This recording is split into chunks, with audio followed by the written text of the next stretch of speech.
অহাকালি 1 ফেব্ৰুৱাৰী আৰু 1 ফেব্ৰুৱাৰীৰ দিনটো মোৰ উপজা দিনো প্ৰতি বছৰে 1 ফেব্ৰুৱাৰীৰ দিনটো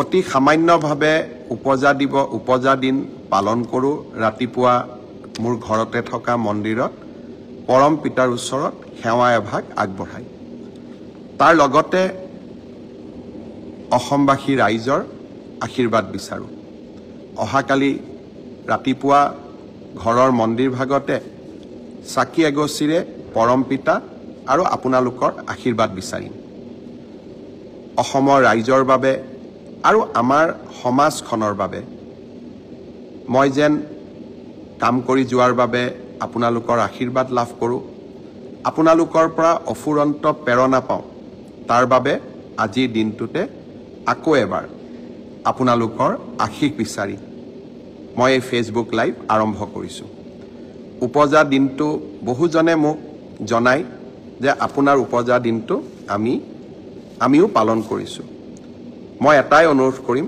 যে আপোনালোকে যদি কোনোবাই বিশেষকৈ আমাৰ দলৰ কাৰ্যকৰ্তাসকলে মোৰ উপজা দিনটো পালন কৰিব বিচাৰে মই ভাবোঁ যে মোৰ আপোনালোকে মাত্ৰ অকণমান আশীৰ্বাদ কৰিব আৰু সেইখিনিৰ জৰিয়তে উপজা দিনৰ পালন হ'ব কাৰণ আপোনালোকৰ মনৰ পৰা দিয়া আশীৰ্বাদতকৈ উপজা দিনৰ তাতকৈ ডাঙৰ উদযাপন একোৱেই হ'ব নোৱাৰে 56 বছৰত ভৰি দিম ৰাইজৰ আৰু আপোনাসবৰ পুনৰ এবাৰ আশীৰ্বাদ বিচাৰিলোঁ আজি আমাৰ ৰাজ্য চৰকাৰৰ কেবিনেটৰ এখন বৈঠক অনুষ্ঠিত হৈছিল কেবিনেটত আমি কেইবাটাও গুৰুত্বপূৰ্ণ সিদ্ধান্ত লৈছিলোঁ তথাপিতো আজি মনত ভাল লগা সিদ্ধান্ত এটা আমি ল'ব পাৰিছিলোঁ যোৱা গণৰাজ্য দিৱসত মই ঘোষণা কৰিছিলোঁ যে ৰাজ্যত আমি ষ্টাৰ্টআপসকলৰ বাবে এটা সুকীয়া বিভাগ গঠন কৰিম আজি আমাৰ কেবিনেটে ডিপাৰ্টমেণ্ট অফ ইনোভেশ্যন ইনকিউবেশ্যন আৰু ষ্টাৰ্টআপ নামেৰে এটা নতুন বিভাগ খুলিবলৈ সিদ্ধান্ত লয় অসমৰ ষ্টাৰ্টআপসকলক সহায় কৰিবৰ বাবে আজি এখন পলিচিও ৰাজ্য চৰকাৰে গ্ৰহণ কৰে আৰু 100 কোটি টকাৰ বাজেট আবণ্টনৰ বাবেও সিদ্ধান্ত গ্ৰহণ কৰে মই ভাবোঁ যে অসমৰ যুৱ প্ৰজন্মক এক নতুন উদ্যমেৰে আগবঢ়াই লৈ যোৱাত আৰু অসমত ষ্টাৰ্টআপৰ এটা ডাঙৰ ইক'ছিষ্টেম নিৰ্মাণ কৰাত এই দুইটা সিদ্ধান্তই এক মাইলৰ খুঁটালৈ পৰিণত হ'ব বজালিত অসম সাহিত্য সভাৰ অধিৱেশন আৰম্ভ হৈছে অসম সাহিত্য সভাৰ অধিৱেশনৰ সফলতাও কামনা কৰিছোঁ যোৰহাটত শংকৰদেৱ সংঘৰ অধিৱেশনো অনুষ্ঠিত হ'ব দুইটা জাতীয় অনুষ্ঠানৰ অধিৱেশনৰ প্ৰাক মুহূৰ্তত মই পুনৰ এবাৰ আটাইকে বহুত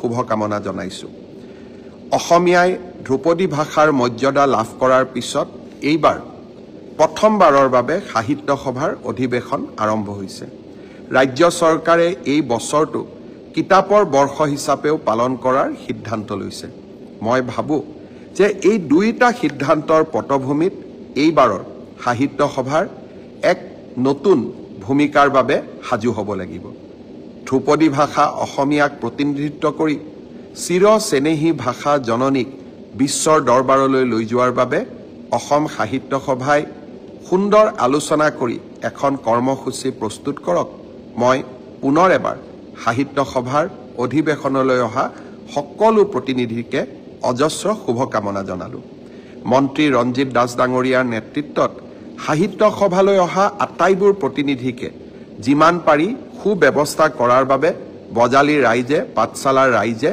দিনে নিশাই পৰিশ্ৰম কৰিছে তেখেতসকলকো মই আজিৰ দিনত আকৌ এবাৰ শুভেচ্ছা জনালোঁ আজি সৰুসজাই ষ্টেডিয়ামত শংকৰদেৱ শিশু নিকেতন আৰু সৰস্বতী শিশু নিকেতনৰ 5000 ছাত্ৰ ছাত্ৰীয়ে একেলগে ঘোষ বাদন আৰু একেলগে যোগ অভ্যাস কৰি এক মনোমোহা অনুষ্ঠান অনুষ্ঠিত কৰিছিল 1000 ছাত্ৰ ছাত্ৰীয়ে একেলগে বিহু গীত পৰিৱেশন কৰিছিল সঁচাকৈয়ে এক অপূৰ্ব মনোমোহা দৃশ্যই সৰুসজাই ষ্টেডিয়ামখনক প্ৰাণৱন্ত আৰু জীৱন্ত কৰি তুলিছিল মই শংকৰদেৱ শিশু নিকেতনৰ আটাইবোৰ ছাত্ৰ ছাত্ৰীক আজিৰ অনুষ্ঠানটোৰ বাবে অজস্ৰ শুভকামনা জনাইছোঁ। অহাকালিৰ দিনটোত অসমত আকৌ এখন নতুন মেডিকেল কলেজে আত্মপ্ৰকাশ কৰিব। গুৱাহাটীত আমি নিৰ্মাণ কৰি থকা প্ৰাগজ্যোতিষপুৰ মেডিকেল কলেজত কালিৰে পৰা OPD আউট পেচেণ্ট ছাৰ্ভিচ আৰম্ভ হ'ব আৰু লাহে লাহে এই মেডিকেল কলেজখনে পূৰ্ণাংগ ৰূপ পোৱাৰ লগে লগে অসমৰ স্বাস্থ্য বিজ্ঞানৰ আকাশত ই 15তম মেডিকেল কলেজ ৰূপে আত্মপ্ৰকাশ কৰিব। অহাবাৰ বঙাইগাঁও আৰু বিশ্বনাথত এই দুইখন মেডিকেল কলেজকে আমি আনুষ্ঠানিকভাৱে মুকলি কৰাৰ সিদ্ধান্ত লৈছোঁ। এই বছৰ প্ৰাগজ্যোতিষপুৰ মেডিকেল কলেজ, অহা বছৰ বঙাইগাঁও আৰু বিশ্বনাথ মেডিকেল কলেজ। এই বছৰ ৰাজ্যত 15খন মেডিকেল কলেজ হ'বগৈ, অহা বছৰ 17খন মেডিকেল কলেজ হ'বগৈ। জাগি ৰোডৰ পৰা মৰিগাঁৱলৈ যোৱাৰ পথত জাগি ভকত গাঁৱত নিৰ্মাণ হৈ থকা দলংখনো কালি আমি শুভ উদ্বোধন কৰিম। বহু বছৰৰ মূৰত জাগি ৰোডৰ পৰা মৰিগাঁৱলৈ যোৱা পথটোৱে পূৰ্ণতা পাব। মই মৰিগাঁও জিলাবাসীৰ ৰাইজকো অজস্ৰ শুভকামনা জনাইছোঁ। অহাকালিৰ পৰা মুখ্যমন্ত্ৰীৰ আত্মনিৰ্ভৰ অসম অভিযানৰ ৰেজিষ্ট্ৰেশ্যন বা পঞ্জীয়নৰ পিছত আবেদন পত্ৰৰ পৰ্টেল মুকলি কৰা হ'ব। প্ৰায় 1,60,000 যুৱক যুৱতীয়ে মুখ্যমন্ত্ৰীৰ আত্মনিৰ্ভৰ অসম অভিযানৰ বাবে আবেদন কৰিছিল। আপোনালোকে জানেই এই আঁচনিখনত ৰাজ্য চৰকাৰে 2 লাখ টকা আগবঢ়াই দুটা কিস্তিত, তাৰ 1 লাখ টকা ৰাজ সাহায্য আৰু 1 লাখ টকা আমি চৰকাৰক 5 বছৰ পিছত সৰু একোটা ইনষ্টলমেণ্টত উভতাই দিব লাগে। অহাকালিৰে পৰা আবেদন পত্ৰৰ পৰ্টেল আমি মুকলি কৰি দিম। আপোনালোকে আবেদন কৰিব যাতে ছেপ্টেম্বৰ মাহৰ আগতে আমি সিলেকশ্যনৰ প্ৰক্ৰিয়া সমাপন কৰিব পাৰোঁ।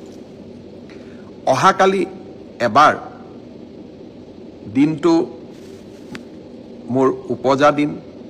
অসমৰ কাৰণে কৰি অহা কিবা এটা ভাল কামক পৰ্যবেক্ষণ কৰিব যোৱাৰ বাবে অহাকালি মোৰো এটা সৰু ইচ্ছা আছে। সেইকাৰণে অহাকালি জাগি ৰোডৰ ছেমি কণ্ডাক্টৰ উদ্যোগৰো নিৰ্মাণৰ অগ্ৰগতিৰ বুজ ল'বলৈ যাম। কাৰণ মই বিশ্বাস কৰোঁ অসমে এতিয়া প্ৰতিদিনৰ যুগৰ পৰা ছেমি কণ্ডাক্টৰ যুগত প্ৰৱেশ কৰিছে। এডভান্টেজ অসমৰ দ্বিতীয় সংস্কৰণ 25 আৰু 26 তাৰিখে অনুষ্ঠিত হ'ব। ভাল নতুন নতুন খবৰ আহিব বুলি আমি আশা কৰিছোঁ। অসমত যাতে উদ্যোগীকৰণৰ এটা বাতাবৰণ আমি নিৰ্মাণ কৰিব খোজোঁ। চাওঁতে চাওঁতে ঝুমুৰ নৃত্যও আহি পালে। 24 তাৰিখে সন্ধিয়া সৰু সজাইত ঝুমুৰ নৃত্যৰ সামগ্ৰিক পৰিৱেশন কৰা হ'ব। প্ৰধানমন্ত্ৰী ডাঙৰীয়া নিজে উপস্থিত থাকিব। ইতিমধ্যে বিধানসভা পৰ্যায়ত ঝুমুৰ নৃত্যৰ প্ৰশিক্ষণো আৰম্ভ হৈছে। যিসকলে প্ৰশিক্ষণ লৈছে তেওঁলোকলৈকে মই বহুত শুভকামনা জনাইছোঁ। প্ৰথমতে বিহু আৰু অসমৰ চাহ উদ্যোগৰ 200 বছৰৰ লগত ৰজিতা খুৱাই এইবাৰ ঝুমুৰ আৰু অহা নৱেম্বৰ মাহত আমি গুৱাহাটীত সামগ্ৰিকভাৱে বাগৰুম্বাও প্ৰদৰ্শন কৰিম। আজি কেবিনেটত আমি আৰু এটা গুৰুত্বপূৰ্ণ সিদ্ধান্ত লৈছিলোঁ। মই বাতৰি কাকত সাংবাদিকসকলক সম্বোধন কৰোঁতে ক'ৰবাত সেই সিদ্ধান্তটো নোকোৱাকৈ থৈ দিছিলোঁ, যাতে BTRৰ বন্ধুসকলৰ লগত আলোচনা কৰিহে সিদ্ধান্তটো যাতে আমি ৰাজহুৱা কৰিব পাৰোঁ। অহা ছেপ্টেম্বৰ মাহত অসমত বড়োলেণ্ড টেৰিটৰিয়েল কাউন্সিলৰ নিৰ্বাচন অনুষ্ঠিত হ'ব। কেবিনেটে লোৱা সিদ্ধান্তটো পুনৰ এবাৰ BTR প্ৰধান প্ৰমোদ বড়োৰ লগত আলোচনা কৰাৰ পিছত মই আজি আনুষ্ঠানিকভাৱে ঘোষণা কৰিছোঁ।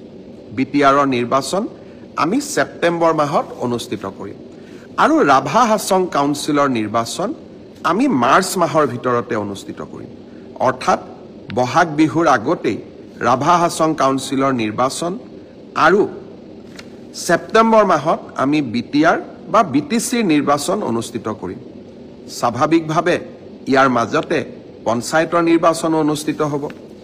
আজি আমাৰ ৰাজ্য চৰকাৰৰ কেবিনেটত আৰু কেইটামান গুৰুত্বপূৰ্ণ আমি সিদ্ধান্ত গ্ৰহণ কৰিছিলোঁ। বহুদিনৰ পৰা মই আপোনালোকক কৈ আহিছিলোঁ যে ভাৰতৰ সেনাবাহিনীৰ আটাইতকৈ ডাঙৰ ডিপ্লয়মেণ্ট উত্তৰ পূব ভাৰতত আছে। কাৰণ চীনৰ সীমান্ত হোৱা বাবে আটাইতকৈ বেছি সেনা, বিশেষকৈ 62 চনৰ যুদ্ধৰ পিছত আটাইতকৈ বেছি সেনা উত্তৰ পূবতে মোতায়েন কৰা হয়। কিন্তু সেনাৰ বাবে প্ৰয়োজনীয় অস্ত্ৰ শস্ত্ৰ নিৰ্মাণৰ বাবে আমাৰ উত্তৰ পূৰ্বত এটাও কল কাৰখানা নাছিলে।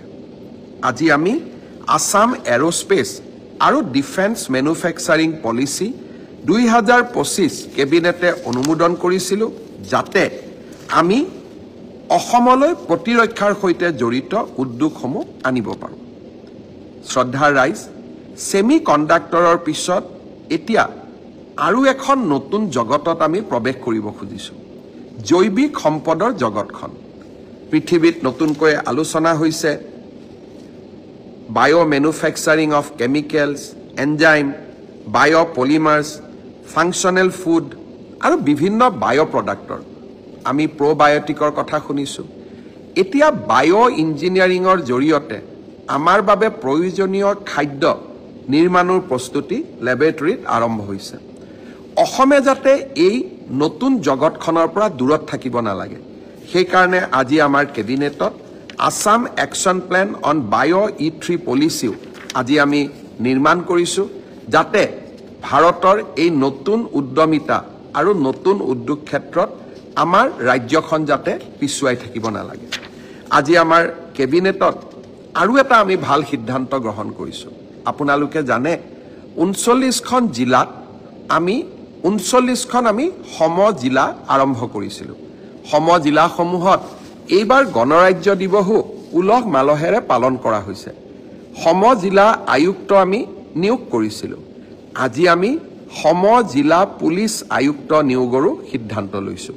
অৰ্থাৎ এতিয়া সম জিলাৰ বাসিন্দাসকলে বহু সময়ত জিলাৰ আৰক্ষী অধীক্ষকৰ ওচৰত নোযোৱাকৈ আৰক্ষীৰ লগত জড়িত কাম কাজসমূহ সম জিলা আৰক্ষী অধীক্ষকৰ পৰ্যায়তে সমাপন কৰিব পাৰিব। প্ৰশাসনক ৰাইজৰ ওচৰলৈ লৈ যোৱাৰ ক্ষেত্ৰত আজি আমি আৰু এটা বিশাল পদক্ষেপ গ্ৰহণ কৰিব পাৰিলোঁ। শ্ৰদ্ধাৰ ৰাইজ, মিছন বসুন্ধৰাৰ আবেদনৰ তাৰিখো আজি আমি কেবিনেটত 15 ফেব্ৰুৱাৰীলৈ বৃদ্ধি কৰিছোঁ।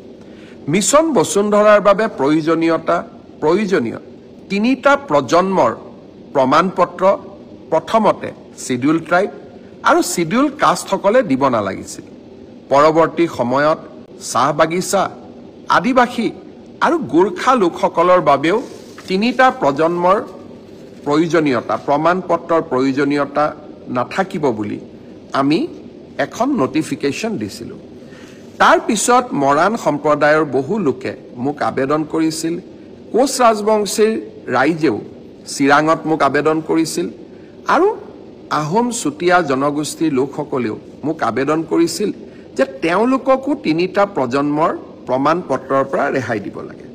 আজি আমাৰ কেবিনেটে কোচ ৰাজবংশী, চুতীয়া, মৰাণ, মটক আৰু আহোম সম্প্ৰদায়কো 3টা প্ৰজন্মৰ প্ৰমাণপত্ৰৰ আওতাৰ পৰা বাহিৰত ৰাখিবলৈ সিদ্ধান্ত গ্ৰহণ কৰিছে। অৰ্থাৎ এতিয়াৰ পৰা মিছন বসুন্ধৰাত যোগ্য বুলি বিবেচনা হ'বৰ বাবে এই সম্প্ৰদায়সমূহে 3টা প্ৰজন্মৰ প্ৰমাণপত্ৰ দিয়াৰ প্ৰয়োজনীয়তা নাথাকিব।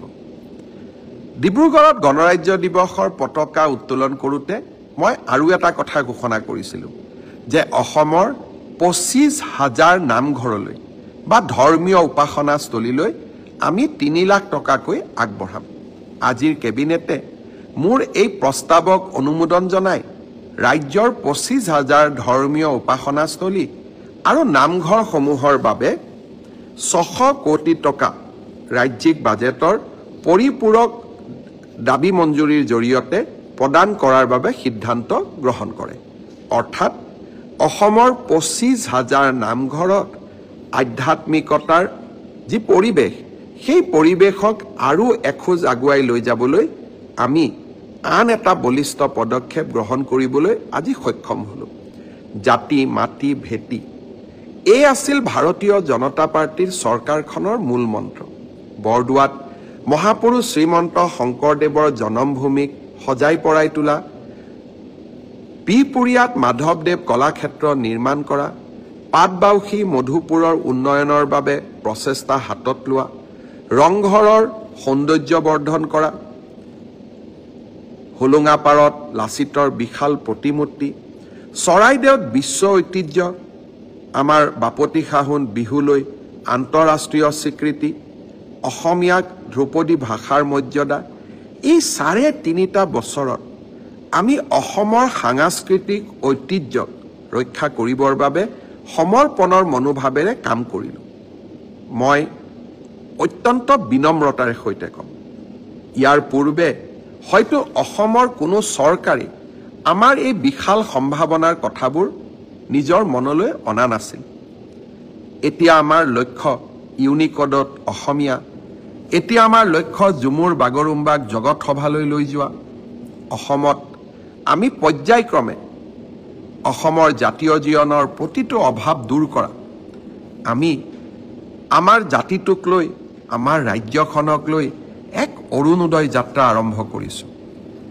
আৰু এই আঁচনিবিলাকে ইতিমধ্যেই ৰাইজৰ দৃষ্টি আকৰ্ষণ কৰিব পাৰিছে। নিউয়ৰ্ক টাইমছৰ কথা আপোনালোকক মই আগতেও কৈছিলোঁ যে এইবাৰৰ ৫২টা টুৰিষ্ট ডেষ্টিনেশ্যন ৱৰ্ল্ড ৱাইড, তাৰ ভিতৰত অসমক ৫ম স্থানত নিউয়ৰ্ক টাইমছে ৰাখিছে। জাপান আৰু ছাউথ কোৰিয়া ভ্ৰমণৰ সময়ত চৰাইদেউ মৈদাম, কাজিৰঙা, মানসক লৈ বহুতো পৰ্যটকৰ প্ৰশ্নৰ মধুৰ উত্তৰ দিবলৈ পাই মই নিজকে গৌৰৱী অনুভৱ কৰিছিলোঁ। অসমত এতিয়া আমি পৰ্যটন উদ্যোগটোকো নতুন ৰূপলৈ লৈ যাব লাগিব। ক'ৰবাত নহয় ক'ৰবাত আমাৰ কাজিৰঙাত পৰ্যটকৰ বাবে থকা জীপবোৰ পলিউশ্যন, প্ৰদূষণ মুক্ত হওক, ইলেক্ট্ৰিকৰ জৰিয়তে চলাব পৰা ব্যৱস্থা হওক, অৰ্থাৎ ভেহিকুল হওক। ৰাজ্য চৰকাৰে ইয়াৰ বাবেও এখন আঁচনি প্ৰস্তুত কৰিছে। হোমষ্টে আমাৰ বাবে এটা ডাঙৰ সম্ভাৱনা। মই ভাবোঁ যে এই হোমষ্টেৰ জৰিয়তেও অসমত আমি পৰ্যটনৰ এক নতুন বিপ্লৱ আনিব পাৰোঁ। এই গোটেইবোৰ চিন্তা আমি যদি এটা এটাকৈ শৃংখলাবদ্ধভাৱে কৰি যাওঁ আৰু এইসমূহক যদি বাস্তৱত ৰূপায়ণ কৰিব পাৰোঁ, আমাৰ অসম নিশ্চিতভাৱে বিশ্ব দৰবাৰলৈ যাব। মই দেখি আছোঁ সমীম বৈশ্য মোক হেপী বাৰ্থডে কৈছে, ৰক্তিম দাস মোক হেপী বাৰ্থডে কৈছে, বৰেণ কৰ্মকাৰ হেপী বাৰ্থডে ছাৰ, ধুনু কল্পনা বৰুৱা হেপী বাৰ্থডে মামা, বিদ্যুৎ বৰশইকীয়া হেপী বাৰ্থডে, অপূৰ্ব মন্ত্ৰী হেপী বাৰ্থডে, ধনজিৎ নাথ মামা বুলি সম্বোধন কৰিছে। মই দেখি আছোঁ Momi Medhi happy birthday, Michael দাসে কৈছে মোক ধুনীয়াকৈ সম্বোধন কৰিছে, পাহি বৰুৱাই হেপী বাৰ্থডে কৈছে, সংসদ কৃপানাথ মালাই ব্ৰডকাষ্ট চাই আছে, কৰিম শেখে কৈছে লাভ ইউ, মহম্মদুল হুছেইনে ব্ৰডকাষ্ট চাই আছে, পল্লৱ নাথে জন্মদিনৰ শুভেচ্ছা দিছে, সুৰুজ ভূঞাই জন্মদিনৰ শুভেচ্ছা দিছে, দিয়নশ্ৰী বসুমতাৰীয়ে ব্ৰডকাষ্ট চাই আছে, doctor Victor Kumar Gupta happy birthday wish কৰিছে, হৰজ্যোতি তালুকদাৰে হেপী বাৰ্থডে দিছে, নিপামণি তালুকদাৰে ব্ৰডকাষ্ট চাই আছে, ৰঞ্জিত মালাকাৰে হেপী বাৰ্থডে উইচ কৰিছে, Joyita Purkayastha happy birthday wish কৰিছে, Pranjal Kalita happy birthday wish কৰিছে, Shahin Mohammad happy birthday wish কৰিছে। আপোনালোক সকলোকে মই বহুত বহুত ধন্যবাদ জনাইছোঁ। সমীৰণ দিগন্তই গোলাঘাটৰ পৰা মোক শুভকামনা জনাইছে, বিশাল ডেকাই শুভকামনা জনাইছে, অজস্ৰজনে শুভকামনা জনাইছে। মই এটাই আশা কৰিম, কালিৰ দিনটোত আপোনালোক সকলোৱে অকণমান সময় উলিয়াই মোক আশীৰ্বাদ কৰিব, যাতে অসমখনক ক'ৰবাত নহয় ক'ৰবাত বিশ্বৰ দৰবাৰত ভাৰতৰ এখন সৰ্বশ্ৰেষ্ঠ ৰাজ্য হিচাপে আমি যাতে সকলোৰে সামগ্ৰিক প্ৰচেষ্টাত আকৌ এবাৰ প্ৰতিষ্ঠা কৰিব পাৰোঁ। মই বিশ্বাস কৰোঁ আমাৰ মাজত অজস্ৰ সম্ভাৱনা লুকাই আছে। ক'ৰবাত নহয় ক'ৰবাত ৩টা দশকৰ বন্ধ, ধৰ্ণা, ধৰ্মঘট, নিৰাশা, অন্ধকাৰে আমাৰ মাজৰ পৰা উদ্যমবিলাক হেৰুৱাই পেলাইছিলে। ক'ৰবাত নহয় ক'ৰবাত আমি নিজৰ ওপৰতে আত্মবিশ্বাসবোৰ হেৰুৱাই পেলাইছিলোঁ। এটা জাতি আমাৰ পৰিচয় আন্দোলনমুখী হৈ পৰিছিল। এই জাতিটোৰ মাজত অজস্ৰ সম্ভাৱনা লুকাই আছে। এই জাতিটোৰ পৰিচয় আন্দোলনমুখী হ'বই নোৱাৰে। এই জাতিটোৰ পৰিচয় হ'ল কৰ্মমুখী। এটা নিশাৰ ভিতৰতে লাচিতে মোগলক ৰুধিবলৈ গড় বান্ধিছিলে, প্ৰকাণ্ড গড়। তাৰমানে অসমীয়া কিমান কৰ্মমুখী আছিলে। অসমৰ প্ৰতিজন যুৱকৰ মাজত ব্ৰহ্মপুত্ৰৰ দৰে অযুত সাহস আৰু সম্ভাৱনা লুকাই আছে। জাতিটোক আমি নতুন প্ৰাণ দিব লাগিব। অসমৰ মুখ্যমন্ত্ৰী হিচাপে আপোনালোকক যাতে মই এক সুন্দৰ পথেৰে, অৰুণোদয় পথেৰে, অনিৰুদ্ধ পথেৰে আগুৱাই লৈ গৈ আমাৰ অসমখনক ভাৰত মাতৃৰ সৰ্বশ্ৰেষ্ঠ ৰাজ্য হিচাপে প্ৰতিষ্ঠা কৰিব পাৰোঁ। তাৰ বাবে আকৌ এবাৰ মই আশীৰ্বাদ বিচাৰিলোঁ। ব্ৰডকাষ্টত মোক বহুতে সুধিছিল যে আপোন ঘৰ আঁচনিৰ কৰ্মচাৰীসকলে নতুনকৈ 30 লাখ টকাৰ লোন পাব, আমিতো 15 লাখ পালোঁ, আমি আৰু 15 লাখ পাম নেকি? আজিৰ কেবিনেটে আপোনালোকক আৰু 15 লাখ টকাকৈ ঋণ লোৱাৰ সুবিধা কৰি দিবলৈ সিদ্ধান্ত গ্ৰহণ কৰিছে। ফেব্ৰুৱাৰী মাহৰ ভিতৰতে ডক্টৰ বাণীকান্ত কাকতিত আঁচনিত কাম কৰা কম্পিউটাৰ শিক্ষকসকলৰ বাবে আৰু প্ৰাদেশিকৰণৰ বাবে অপেক্ষা কৰি থকা, বিশেষকৈ 2006 চনৰ আগতে প্ৰতিষ্ঠা হোৱা শিক্ষক শিক্ষয়িত্ৰীসকলৰ বাবে চৰকাৰী নিয়মৰ ভিতৰত ভাল খবৰ লৈ আহিবৰ বাবে এইবাৰৰ বাজেটত আমি চেষ্টা কৰিম। পুনৰ এবাৰ আপোনালোক সকলোকে ধন্যবাদ জনালোঁ। আকৌ মই যেতিয়াই নতুন খবৰ থাকে তেতিয়াই আপোনালোকলৈকে ফেচবুক লাইভৰ ব্ৰডকাষ্ট লৈ আহিম। বহুজনে মোক আৰু শুভেচ্ছা জনাই আছে, সকলোৰে নাম লোৱা সম্ভৱ নহয়, কিন্তু প্ৰতিজনেৰে আশীৰ্বাদবোৰ মই এটা সময়ত ৰাতি বহি নিজে পঢ়িম আৰু আপোনালোকৰ আশীৰ্বাদবিলাক বিনম্ৰতাৰে সৈতে গ্ৰহণ কৰিম। পুনৰ এবাৰ সকলোলৈ বহুত বহুত ধন্যবাদ জনালোঁ। জয় হিন্দ, বন্দে মাতৰম। অসম মাতৃৰ বিজয়ে, অসম মাতৃৰ জয় গুণে আমাক সকলোকে গৌৰৱান্বিত কৰক। বহুত বহুত ধন্যবাদ। জয় হিন্দ।